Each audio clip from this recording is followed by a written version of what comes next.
Israel deporta Greta Thunberg e outros 170 ativistas de flotilha. A gente acabou de publicar até na coluna aqui que os brasileiros são... Né? Depois só confirma aí na coluna se são 8 ou 13, não me lembro agora, que foram libertados por Israel. Eles eram integrantes dessa flotilha de mais de 40 embarcações, 200 militantes, que tentaram furar o bloqueio naval imposto por Israel no Mar Mediterrâneo, na costa de Gaza. Esses brasileiros estão já na Jordânia. 13 brasileiros que estavam na flotilha, detidos por Israel ao tentar acessar a faixa de Gaza, foram libertados nesta terça-feira e seguiram para a Jordânia, quando devem retornar ao Brasil. Entre eles, duas gaúchas, né? A presidente do PSOL do Rio Grande do Sul, Gabriele Tolotti, e Lisiane Proença. Está na coluna do Rodrigo Lopes com a colaboração do Vitor Neto lá. A minha questão com relação a isso é que é óbvio que se trata de mais de uma tentativa de provocação, na minha opinião, tá? Que é a minha opinião. Eu acho que no momento em que um grupo de ativistas tenta violar um espaço militar, está de alguma forma se colocando em risco e de ser preso, que foi o que aconteceu. E aí usam de alguma forma isso nas manifestações como, fomos sequestrados.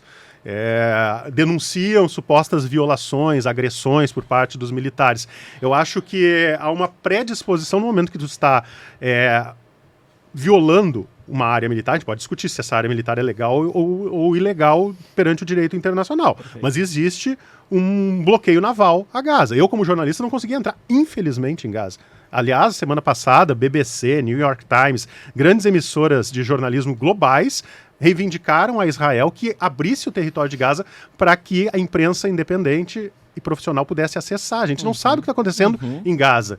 E aí, né, a gente sabe que na guerra a primeira vítima é a verdade. Nesta guerra, sobretudo, a verdade está sendo vilipendiada, sobretudo, pela falta de jornalistas on the ground, no terreno. Né? Então, só para completar, professor, eu acho que os protestos devem existir, obviamente. Agora, tentar violar um território que é área militar vai acabar sendo preso. E aí tu dizer que foi sequestrado, eu acho que tem um equívoco semântico com relação a essa palavra. Uma guerra no qual centenas de jornalistas já morreram, inclusive os que conseguiram entrar, né? Tem dados que mostram que é o conflito em que mais jornalistas morreram na história.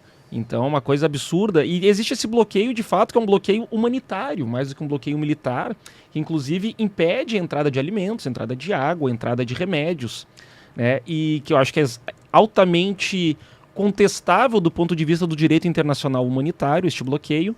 E é claro que quando existe essa flotilha, existem esses ativistas fazendo ações como essas, me parece fazer, inclusive, parte do pacote, eles serem apreendidos e serem presos, porque exatamente a grande questão é colocar o holofote do mundo, né, colocar isso dentro de uma agenda política global, chamar a atenção, para trazer para países que tradicionalmente, inclusive, apoiam Israel e que atualmente a gente vê que, peraí, como foi o próprio caso da Assembleia Geral da ONU, como a gente falou há 2 semanas atrás, o caso de França, o caso de Espanha, o caso do Canadá, o caso do Reino Unido, né? Reconhecendo que o que está acontecendo ali no contexto Israel-Palestina passou em muito dos limites por parte do governo israelense.